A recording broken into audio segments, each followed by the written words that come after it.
for listening to the 320th ever episode of the Missouri Sports Podcast. Brought to you by 106 Apparel and recording from the MSP studio in beautiful Springfield, Missouri.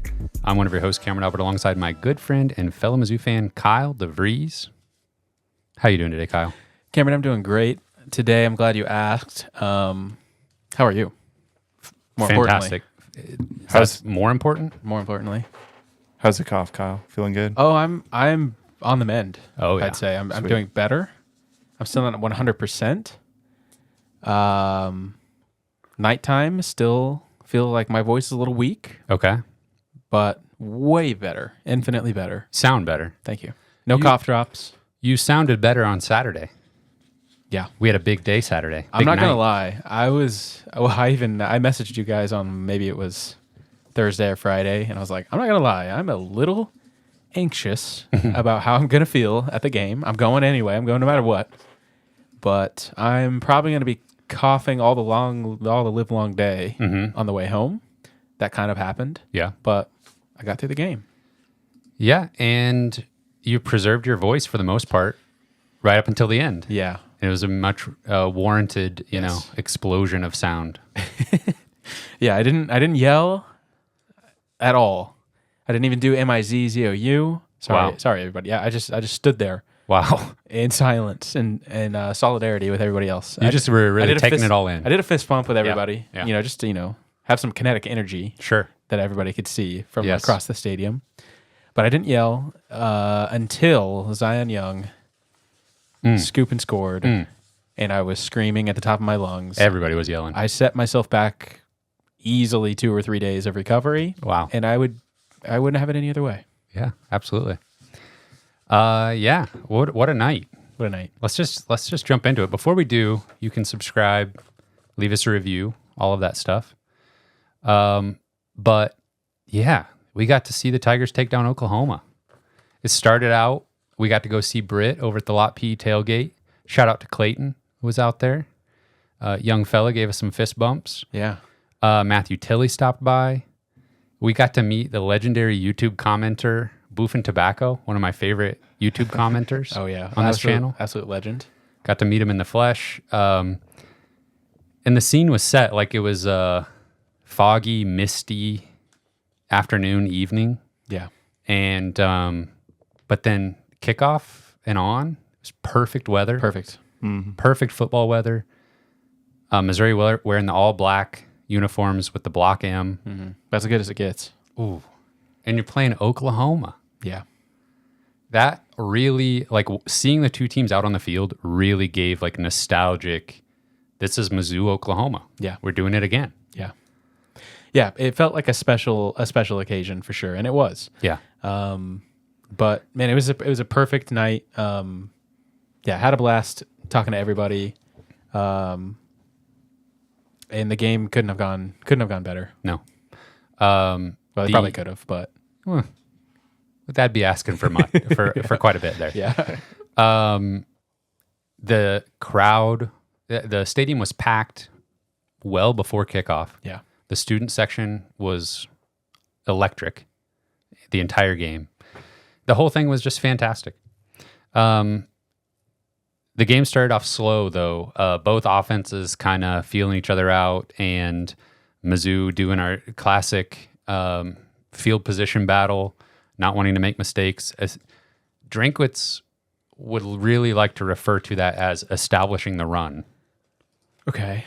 And yeah, I see where he's coming from there. But that field position battle can be, a little boring and frustrating to watch sometimes. But we had Drew Pine out there, and it just felt like at some point we're going to have to let it loose. Yeah, we were always destined for this is cute, this is nice, we're establishing the run, whatever. We're setting things up for later, whenever that might. We don't know when later is, but we were going to have to let it loose, and yeah, that definitely happened in the second half. Again, credit to Mizzou's defense. Oklahoma really had nothing going in the first half. They had one drive where they got a field goal that was kind of like they had a nice little drive and kicked a field goal. But the other two, the fake punt resulted in a field goal. And Coach Drinkwitz even said in the press conference they were in their safe punt formation. And people listening to this who watched it on TV, I watched some of the highlights back from the TV perspective, and one of the announcers like circled the Mizzou player who just blew his assignment and let the guy make the big catch. So people who were watching on TV knew what was going on there better than we did. But yeah, that was just a blown play on special teams that luckily only resulted in 3 for Oklahoma. Yeah. That could have been a lot worse. I'm pretty sure at halftime their punter was like, I don't know, or maybe that guy was like the leading receiver in the game or something. Yeah. Maybe No, that even the punter might have been the leading passer in the game or something. He was. Yeah, the punter was outpassing both starting quarterbacks. And then the third field goal that Oklahoma got shouldn't have really happened because it was a short field with the personal foul. Yes, right at halftime. Right at halftime after a punt. That felt so big in the moment with how little those teams were scoring. And it was like, if this personal foul ends up being a field goal, I'm going to be furious. And it happened. Yeah. So it was 9-3 at halftime, and things were not looking good on offense, but like nothing so terrible had happened. It's still a 1-score game. And I feel like we were kind of talking amongst ourselves at halftime, like, well, this is kind of the plan. Like Mizzou's off. The coaching staff is not going to change what they're doing here until they get down by 2 scores. And luckily that never happened. Yeah, that's what we didn't want to see. It was like, please realize you're falling behind before it's too late, because if you're down 2 scores, it's going to be too late. But in the second half, the thing that stood out to all of us was a big difference was Drew Pine stepping up in the pocket. He was dropping back on a pass play and taking a step or two up in the pocket, really close to the line of scrimmage, and letting things unfold in front of him, and then making the play to his receivers. He did that multiple times on the drive that ended in the Theo Weiss screen catch and run on 3rd down. That was a huge play. Yeah. Like, considering all the craziness in the 4th quarter, that drive with that touchdown to Weiss was kind of like, I don't know, an afterthought now at this point. But really nice play design where it could have gone to the even further outside, maybe the running back. And but Weiss catches it, makes a couple guys miss, or just like kind of shrugs off some arm tackles. Yeah, I did not think he was going to score when he caught the ball. Right. So that was a pleasant surprise. And another thing that we noticed, well, like Drew Pine stepping up in the pocket and making throws, but also it was kind of obvious when he was stepping up there was a good 5 to 10 yards in front of him, where he could make something happen. And then it was maybe the next Mizzou drive or maybe there was a punt in between, but they drew up a couple quarterback draws for Pine. Probably they're seeing the same thing, that when he steps up in the pocket, there is room to run in front of him. Yeah. And so there was multiple 3rd and longs that they just drew up a run for him. Yeah. And he got the first down, and maybe that was the drive that ended in the Norfleet touchdown. I can't remember. I'm getting them mixed up. Yeah, he had a couple of big old fist pumps whenever he stood up. Absolutely. Oklahoma's defensive ends are really good, but they were at times just like over pursuing and kind of losing track of where they were, and just they were just kind of getting pushed farther away from Pine, and Pine was taking that. Once he realized he had that, he did a good job of kind of taking what they were giving him. And like some of the Mizzou players, even after the game, were saying like, we didn't know Drew Pine could do that. Mm-hmm. So clearly Oklahoma didn't either. Right. Yeah. And good on Kirby Moore to see that and be like, okay, well, they're giving us the middle of the field here if he just steps up and goes. Oklahoma did come back and tie it on the throw to the pass back to Arnold for a touchdown. And that's one of those plays where when you watch the replay, it's like, man, there's like 3 different opportunities to shut this play down but you have to basically know that it's coming. Yeah. And could have easily been a tackle for loss on the pass back, but It almost felt like, at least from our angle, where we were sitting, it looked like a Mizzou defender could have almost like batted that ball down before it even got to Jackson Arnold, but it kind of snuck over him. So we get the Jackson Arnold receiving touchdown to tie it at 16, and we would have passed out if you told us in that moment. Yeah. This game ends 30-23. Yes. At 16 all with a couple of minutes left in the game. Yeah, it was like 3 minutes left in the game at that point. Yeah. And so we're gearing up for a 3-minute Mizzou drive. I don't want to leave too much time on the clock. This is tied at 16. Let's go kick a field goal to win this thing. Yeah, and let's be honest, what's probably going to happen here is Missouri is too conservative. They do 3 runs and go 3 and out. Yeah. That's what I was preparing for, and then give Oklahoma the ball back with a couple minutes left. And I'm really glad that didn't happen. Well, they did run it 3 times, but the third run was a fumble. Yeah, it was a blessing in disguise. And watching that play unfold in front of us, right in front of us, was the one of the weirdest things I've seen in person at a football game. Yes, because it looked like a very run-of-the-mill run for a yard or two, and there's a pile, just a normal pile, and then all of a sudden, there's the ball. Yeah, coming right at us. It's just flopping around. Yep, it's just out in the open. No one's around it, and of course, just perfect setup for the Oklahoma player to just grab that thing and take it back to the house. And that didn't feel good. I didn't even know what to do in that moment, dude. None of us spoke. We were all just standing there in like silence. I noticed the Oklahoma band going crazy, which, by the way, how do they allow another band to show up? I think there's probably some SEC rule or something. I noticed the Oklahoma people going crazy. I noticed some Mizzou fans around us head for the exits. Yes. Immediately after Oklahoma scored. Yeah. But that's kind of I mean, first of all, probably shouldn't have done that. Just stick it out. Yeah. Still a one-score game. Still a one-score game. But also, in this game, it's 2 minutes left. They got to score a touchdown. Yeah. Yeah, so it felt like the air just... I feel like I got punched in the gut. I couldn't speak. Yeah, I don't think anybody said anything for several minutes afterwards. Yeah. And the little Oklahoma fan section is going crazy. That was the loudest they were all night, obviously. Yeah.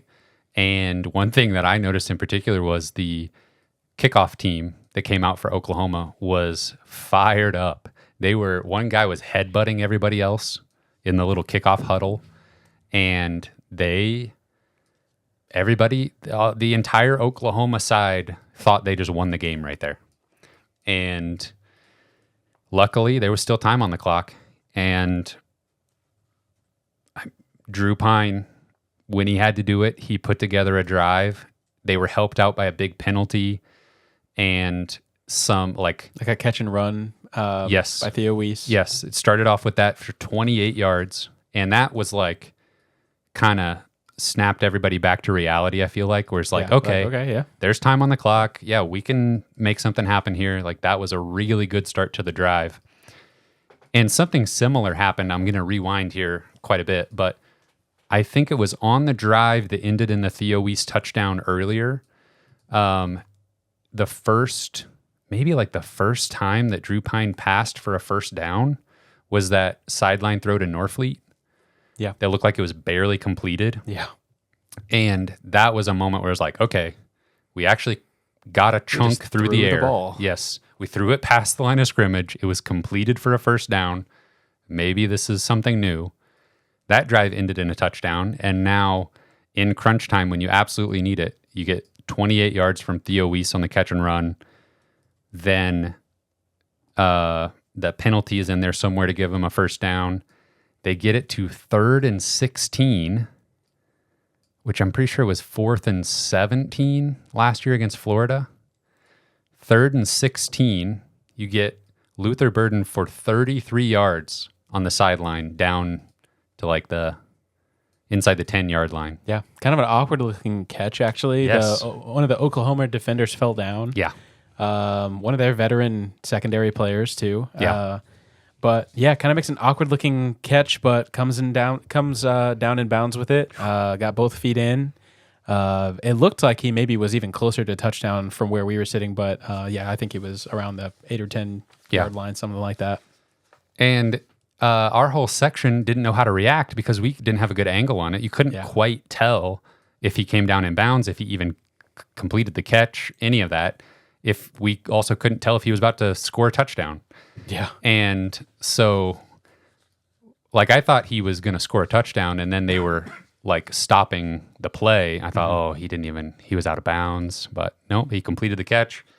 Yeah, I think that whole drive, I was just in like, I'm not going to celebrate mode. Yeah. I'm not going to get my hopes up mode. Yeah. Because no offense, like I don't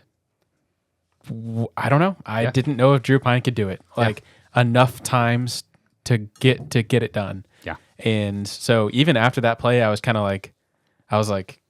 a little excited, but I wasn't getting my hopes up still because I'm like, we have not been good in the red zone, even with Brady Cook this season. So I'm like, we still got to score a touchdown here. And they throw it up to Theo Weiss. Drew Pine to Theo Weiss for the win. To tie it. The throw was incredible. Barely gets over the hands of the OU defender. Weiss barely gets a toe in bounds. Yeah. And it's a touchdown. Man. Well, first of all, Theo Weiss, 2 touchdowns against his former team. Yes. Poetic. Incredible. That throw by Drew Pine might have been one of the best throws we've seen all season. Yeah. From either quarterback. Yeah. That catch, maybe one of the best catches we've seen all season. Yes. Like, if that came in the first quarter of that game, I would have said that was probably maybe one of the best catches we've seen all season. Yeah. Just the way he had to go up and get that come down in bounds, just get his toe in. There was probably an inch or two of end zone in between his foot and the out of bounds line.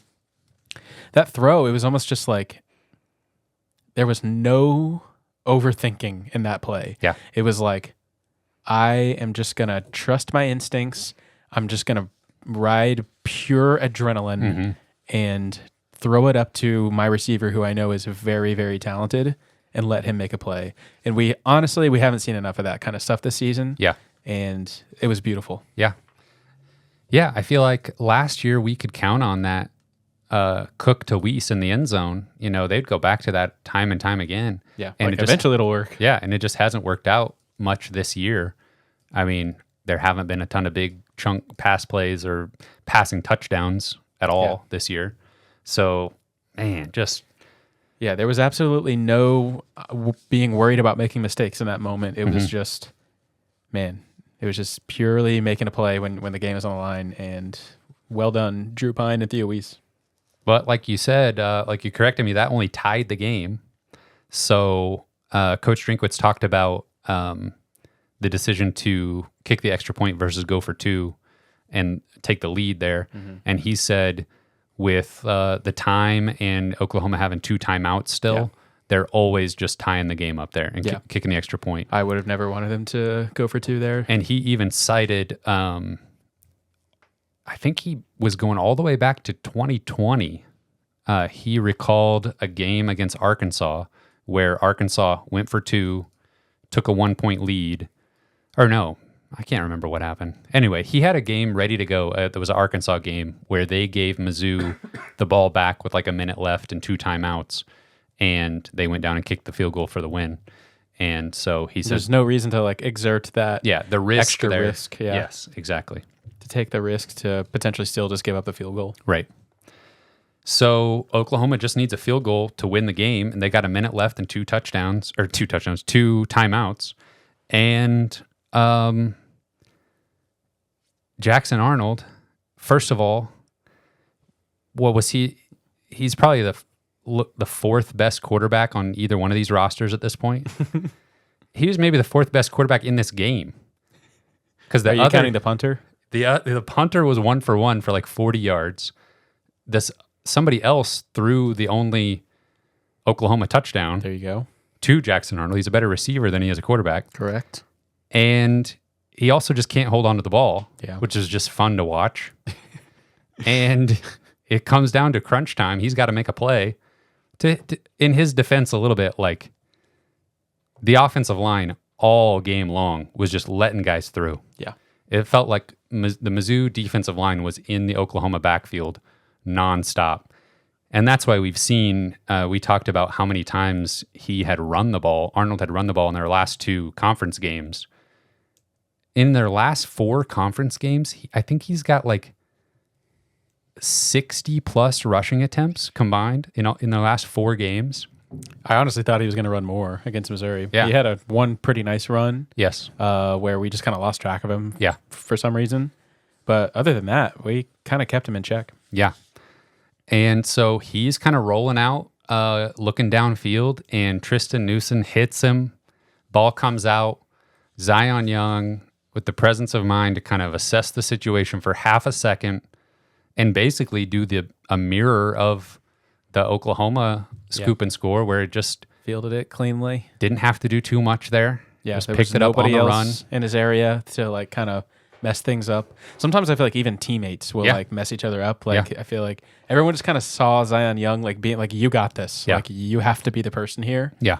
Please field it cleanly, and he did. And it's maybe it was McClellan or somebody that got a little piece of a Oklahoma player that was even the only guy even remotely close to making a play there. Mm-hmm. Yeah. Obviously, we focused really hard on Zion Young in that moment, and he's going to be the hero there. But shout out Tristan Newsom too. Yeah. I mean, man, he came out of nowhere. Yeah. Laid a pretty big hit on Arnold, and at the perfect timing. Yeah. Yes. So he was just as instrumental in that play.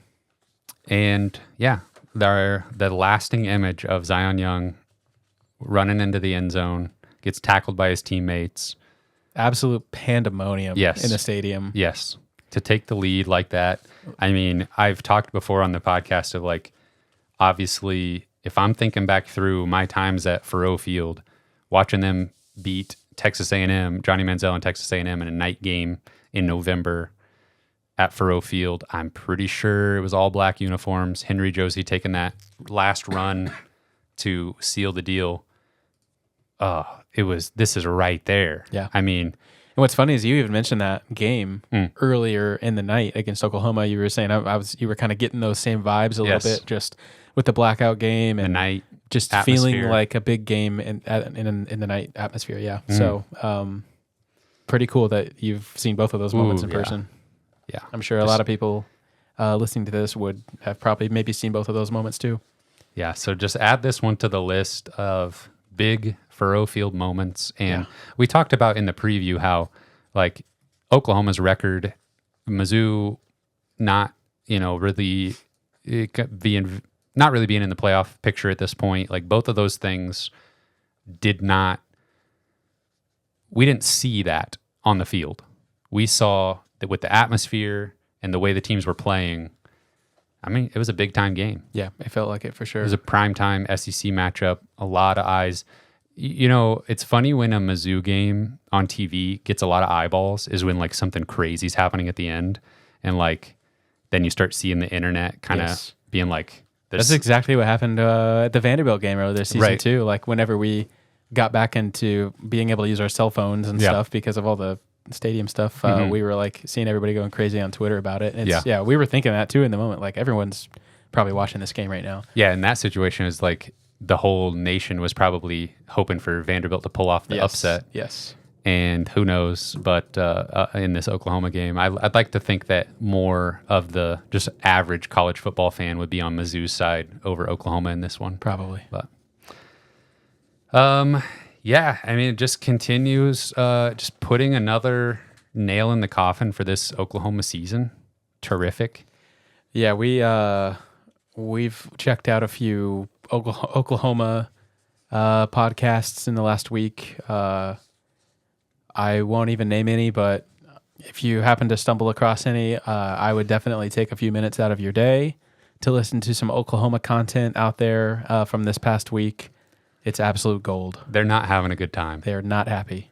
Well, the least you could do is give them a few listens, downloads. There you go. Yeah, I'm pretty sure Brent Venables is like the betting favorite to be the next head coach to be fired. Oh, yeah. In Vegas. Least popular man in the whole state. And yeah, I mean, if if the Oklahoma fan base was like running out of patience with Jackson Arnold, this did not help that in any way. Can't imagine he's back next year.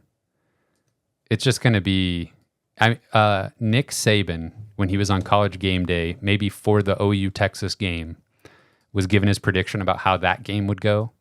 And he said, from his point of view, Texas has spent the last few seasons building an SEC roster.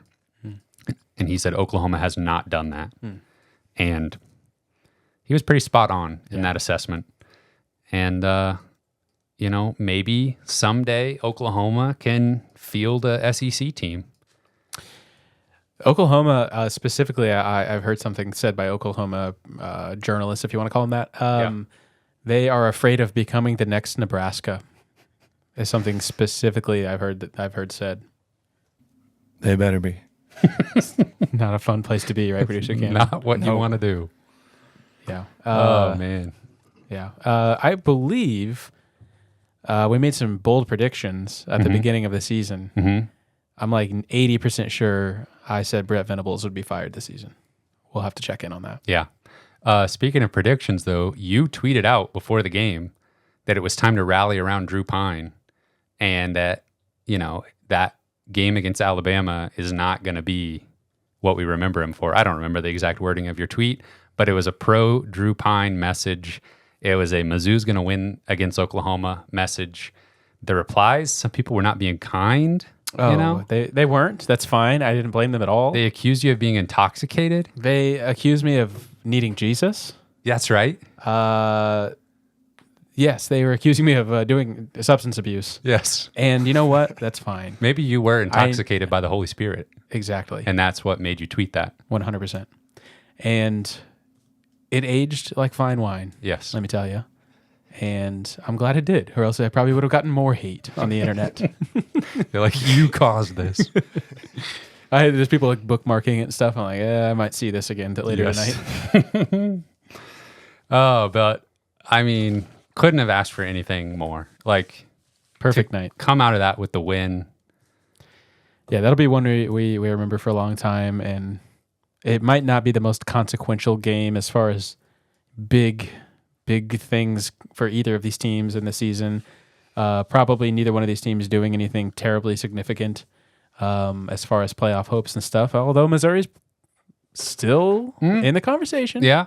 Maybe. I'm not shutting the door to it yet. I won't shut the door yet, but we will still remember that game for a long time. That's the first time they had played in a long time, and just the way it unfolded was just absolutely beautiful. Drew Pine legacy game. Jackson Arnold legacy game the other direction. Yes. Yeah. Love it. Just tearing down Oklahoma. So Missouri wins 30-23. 28 points were scored in the last 3 minutes and 40 seconds. It was 16-9 Mizzou. And then with 3.5 minutes left in the game. And the final score was 30-23. No overtime necessary. 2 defensive touchdowns. Just 3 hours of literal, just nebulous play. Yeah. And then it all just happened at the same time. Yep. Missouri's ranked 23rd in the college football playoff rankings. And some people are saying that this next matchup at South Carolina, number 21 South Carolina, is a college football playoff elimination game. And by some people, I mean, I'm saying that. Because it's true. Loser of this game, they're out. They're out of the playoff. For sure. Definitively. The winner of this game might still be out of the playoffs, but that's for... It's not a winner get in, but it's definitely a loser, you're out. Exactly. Yes. South Carolina, the Battle for Columbia. I don't know what they actually call this rivalry, but I'm calling it the Battle for Columbia. We're traveling to Columbia, South Carolina. The Gamecocks are riding high off their 2 pretty big wins back-to-back weeks, destroying a highly ranked Texas A&M team, and then getting the job done against Vanderbilt. I think they won that game 28-7. 27-3, I think, maybe. Against Vanderbilt, really? I don't know. Something like that. They beat Vanderbilt handily. Yes. Well, Pavia, Vanderbilt quarterback, he's doing weird stuff now. Is he? I don't even know. He's doing a battle against the NCAA. He's trying to get another year. Oh, and I see. they denied it. Oh, He's trying to cash in on that NIL money now that he's good. is he going to sue him for an extra year? I don't know. I think I saw something about a restraining order or something, which I don't really know. A restraining order against the NCAA? See, I don't know how that works. I don't know. I shouldn't have even said it because I don't know. But anyways, he's Team battling. Pavia. He's battling over here. Whatever, I'm behind him in whatever His head's battle. not in it. Yeah, that's a good point, though. Distracted by that. He's distracted. Maybe if that's done and he's denied, he can get his head back in the game, or will he be too distraught that he's not getting that extra year? I don't know. I'll have to ask him. Anyway, South Carolina 6-3 on the season, 4-3 in SEC play. Their only losses are a 3-point loss to LSU. They did get beat pretty handily, 27-3 against Ole Miss. And then they only lost by 2 at Alabama, 27-25. So a little bit like on paper, like at first glance, be like, oh, these are two really similar teams, like 23rd and 21st. I even looked on SP Plus. They're South Carolina 16th, Missouri 17th. Their record is very similar. But when you look a little closer. Transitive property, though? Yeah. That's what you're using?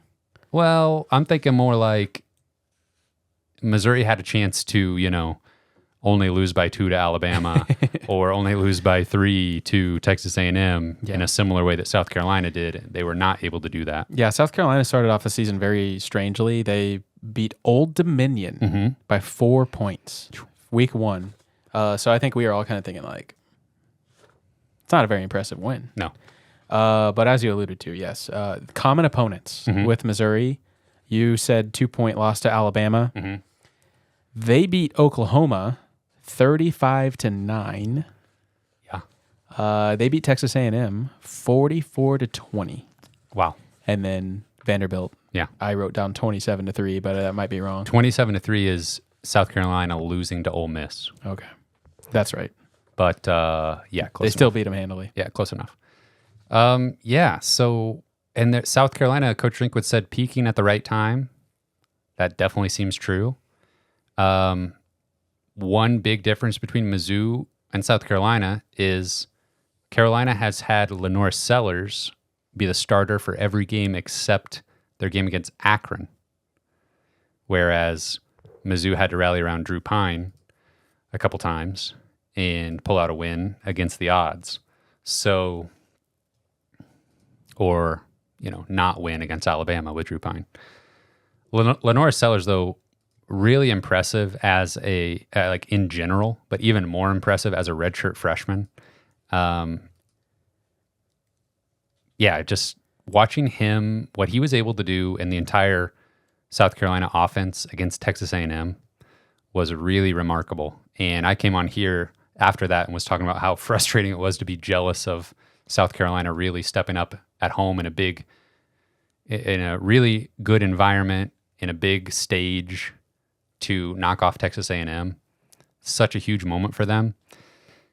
And I think they're very capable of, they've got enough pieces to obviously hang with anybody, and they're good enough to kind of put Missouri in its place, if you want to use that framing. Some of the Mizzou detractors, even within the fan base, keep pointing back to, legitimate issues that Missouri has, injuries now without Connor Tollison, who went out in the middle of the Oklahoma game. But it's worth pointing out Drake Heismeyer stepped up, and maybe people watching on TV were more clued into that, but we didn't even realize watching the game that Tollison wasn't out there. Yeah. He played that last drive, I believe, the touchdown drive. Drake Heismeyer just stepped in and looked good. He's been in the program for a long time. Coach Drinkwitz seems confident in what he's going to be able to do at center, but now your backup center and your backup quarterback, I just feel like it's only a matter of time before there's like a fumbled snap or something. Yeah. Just when we were getting used to Connor Tollison not doing that, he goes out. Two things. Connor Tollison, I'm not sure exactly what his injury is, but... I said leg injury. Leg injury, yeah. I don't know if it's like an ACL or what, but if it is something like that, that could cut into next season too. Yeah. So hopefully it isn't something like that. But he is done for the season. Yeah. Heismeyer also, he's like the OG like NIL guy. Oh, right. Do you remember back in the day Yes. of like NIL first starting when it was truly like go do some advertising for some local business and get paid for it? He was just going around local restaurants and just like eating chicken wings and stuff. Just like taking a picture with thumbs up. Yeah. Like, eat He's chicken like, here. Go to CJ's and get Yes. some chicken wings. Yes, Yeah. exactly. Oh, yeah, we love that. Yeah, so there's reasons to think that, like, Mizzou, a little bit on their back foot with dealing with injuries, barely sneaking by against Auburn, barely sneaking by against Oklahoma. South Carolina, the opposite. They're on the upswing. They're healthier than Mizzou. They're beating teams much greater margins, beating a ranked team in Texas A&M. It feels like two teams. It feels like Missouri's barely hanging on, whereas South Carolina, it has established something in the last 3 or 4 weeks, and they are... Doesn't feel fluky with them. Yeah, they are on the come up to end the season here. Yeah, Sellers, as you mentioned, redshirt freshman, he's very impressive. He's not going to kill you in the passing game, but it's just the fact that he can do everything really well. He's a very threatening rusher. Just the fact that you have to account for everything he's going to do makes him dangerous in the pass game. Kind of makes the defense kind of have to like suck in and like pay attention to try to contain him, and then he'll beat you deep, or then he'll find a open guy in the intermediate. So not a great passer standalone, but definitely is very capable of just making big plays just because he's a great athlete and he's a great player. Yeah, and if you're looking at all the kind of dual threat quarterbacks that Missouri has played this season, I would say Sellers is in the top half of those as a passer, and maybe not quite as dynamic a runner, but he's very smart when he decides to take off. Honestly, like similar, definitely more athletic and is running more than Brady Cook, but similar to Brady Cook in that just he is able to kind of read the situation and make the smart play of going and barely getting a first down with his legs, or just getting 4 yards instead of throwing the ball away. Yeah, and by the way, they have Rocket Sanders as their running back, who We've heard of him. I'm sure everybody remembers him at Arkansas. He very talented running back who, honestly, I think some people thought he'd be in the NFL by now if he hadn't gotten hurt a couple seasons ago, whenever that was. But he's a big dude. He's very talented, and they've kind of found their stride, kind of working together as a rushing unit. They've been pretty impressive. As far as receivers go, their leading receiver is tight end Josh Simon, 27 receptions, 350 yards, and 5 touchdowns. And then Sanders himself is third leading receiver with just over 208 yards there. So they're really similar like style nothing offense. Yeah. scares you. Yeah. But they've just kind of been surgical. They're really smart. Just kind of taking the small wins when they can. 2 things that scare me. First of all is the future of their wide receiver, Nick Harbor. He was a 5-star player out of high school. In high school, I read his 24/7 sports profile real quick, and he was like top 15 player in the country. And the description from the recruiting analyst says he has the frame to maybe like put on 10 pounds and be a tight end, or put on 40 pounds and be an edge rusher. He's 6'5", 235. Whoa. And runs like world-class sprinting speeds in 100 meters and 200 meters. Wow. Yeah. So he only has 14 receptions on the season, but he is a true sophomore. So just an interesting guy to pay attention to. Yeah. But what really scares me about this South Carolina team is their defense. Not that they're like, I don't think they're like a top 5 defense in the country or anything, but the way they play just freaks me out a little bit. It's going to be kind of like a strength on strength a little bit of Missouri trying to, especially if Drew Pine plays, Missouri is going to be trying to avoid mistakes and control the ball and, play the field position battle. But South Carolina their defense has 33 sacks on the season, 11 interceptions, and this is the craziest stat I've ever seen. 17 forced fumbles, 8 fumble recoveries. So they're also 14th in the nation in rushing yards per game allowed. So Missouri's strength is running the ball. Missouri's strength is winning the field position battle, not making mistakes. And South Carolina matches up well against that. And I just wanted to put those numbers in perspective. South Carolina, 33 sacks from their defense. Mizzou has 21. South Carolina, 11 interceptions. Mizzou has 5. South Carolina, 17 forced fumbles. Mizzou has 6. It's just kind of... It's a lot. A lot of... That's a concerted effort on punching the ball out. Yeah. So they've only recovered 8 of them. So I don't know. That 17 number just looks so wild. Strange. But I think it's a little bit strength on strength. And it just feels like it's going to be a repeat of the Oklahoma game where Missouri's offense is going to be doing nothing for the first half. I mean, even if Brady Cook plays, have we seen them not do that yet this year? No. So, yeah, the feeling out period just takes way too long for Missouri at the beginning of games. Establishing the run period. Right, exactly. Yeah. We're going to establish the run for an entire half, maybe, hopefully, fingers crossed, break a few big runs in the third quarter. We're still within one score, hopefully. Yeah.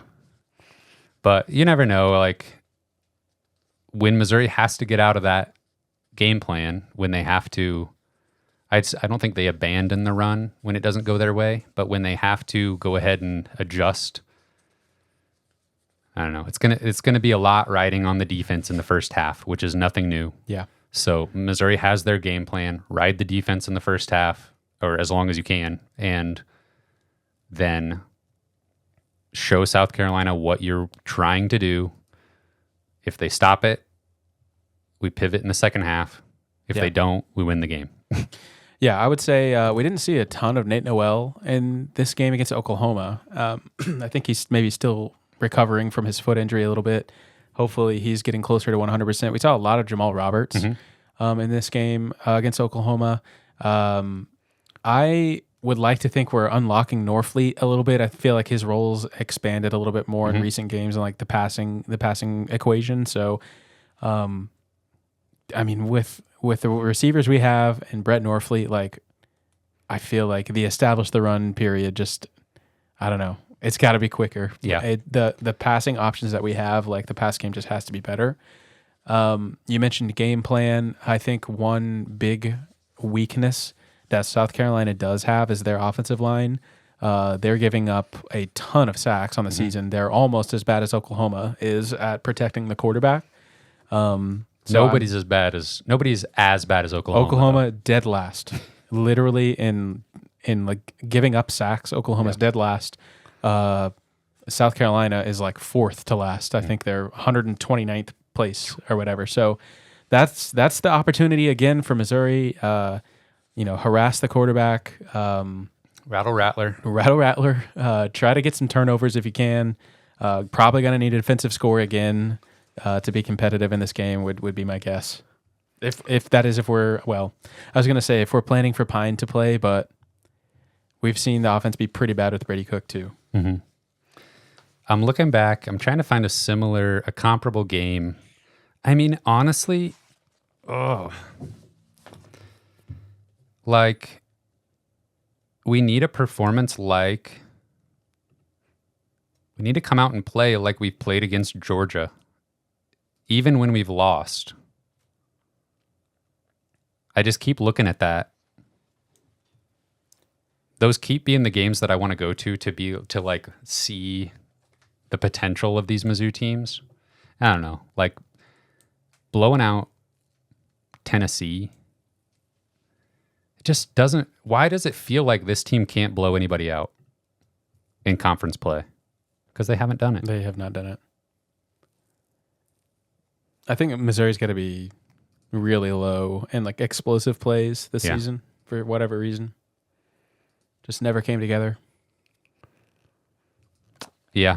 You were, before we started recording, you said it'd be nice if this game and Mississippi State were flipped on the schedule.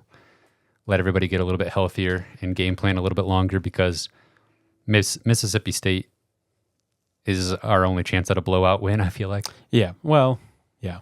Yeah, we play South Carolina obviously and then Mississippi State, and I don't know if Brady Cook's going to be healthy to play this weekend. It's still up in the air, but I mean it sounds like it's a very real possibility he could play.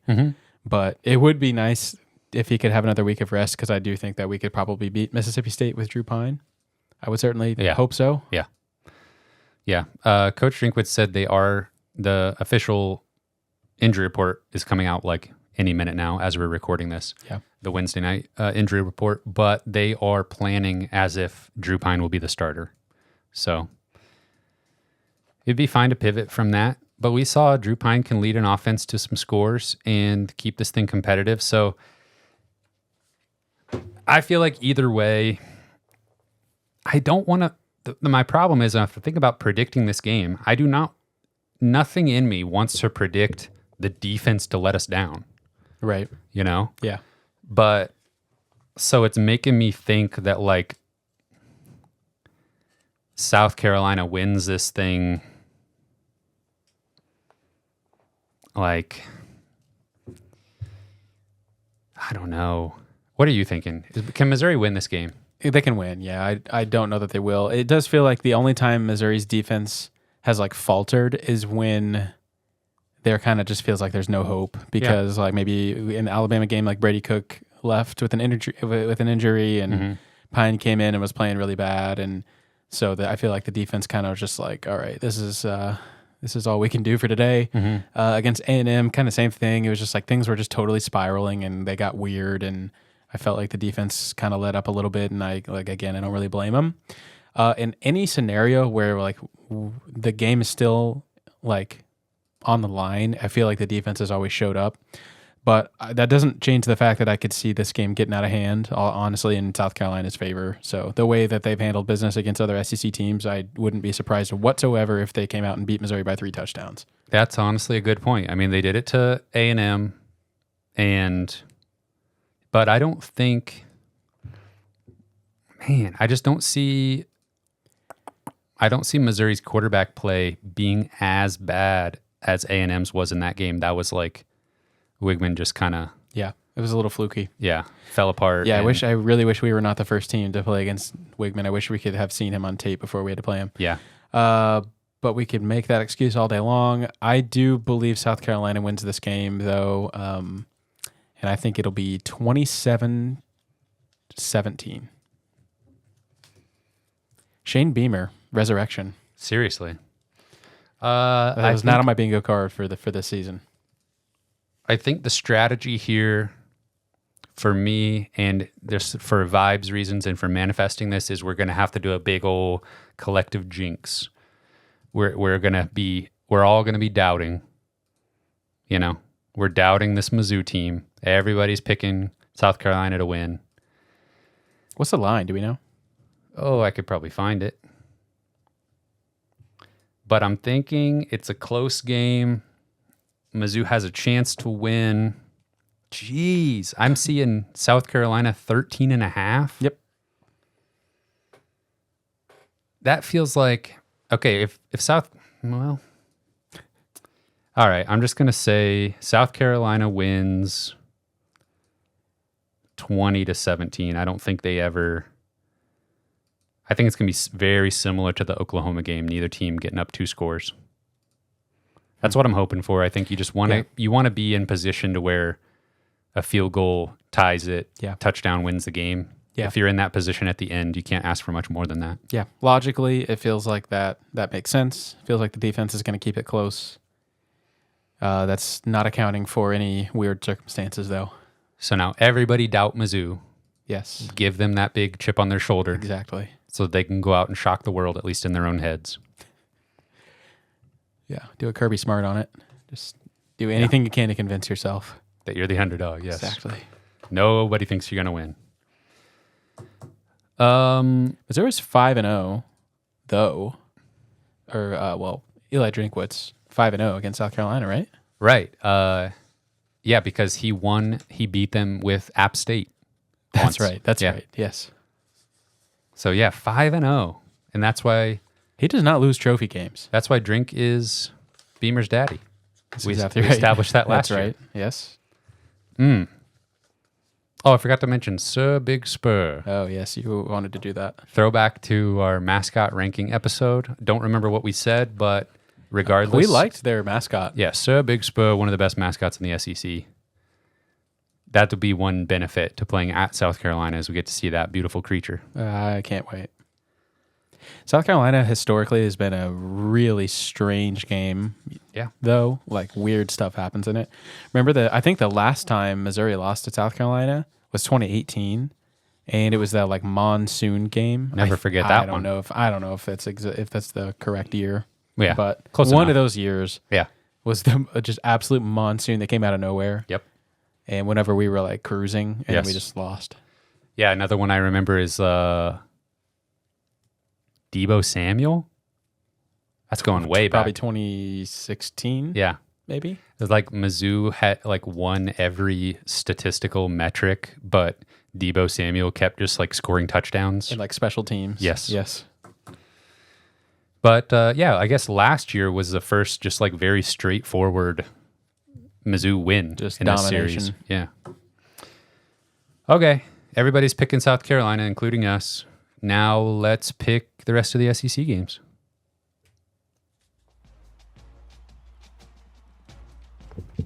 How many more weeks of this do we have? It's coming down to the wire. 3 depends on how, sometimes we stretch things out into the SEC championship, into the bowl true. season, That's depending on the standings. At least 3. At least 3. You had an incredible week last week. We allowed you to be on an island and pick Alabama. What are we thinking? Yeah. That was Silliness. a rookie mistake by us.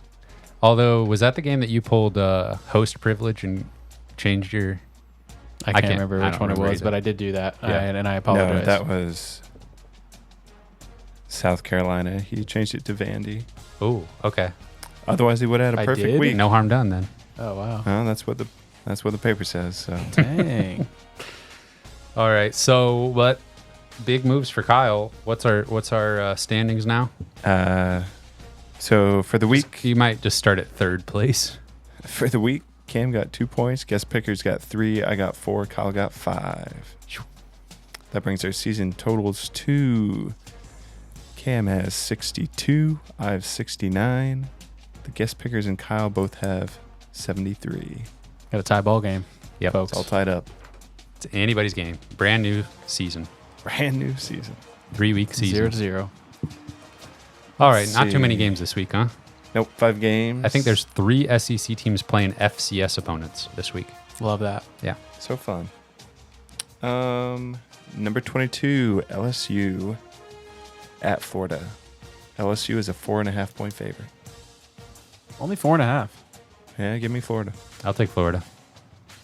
All I've right. picked against LSU so many times this year. They've won every time. I picked them to beat Alabama. They get crushed.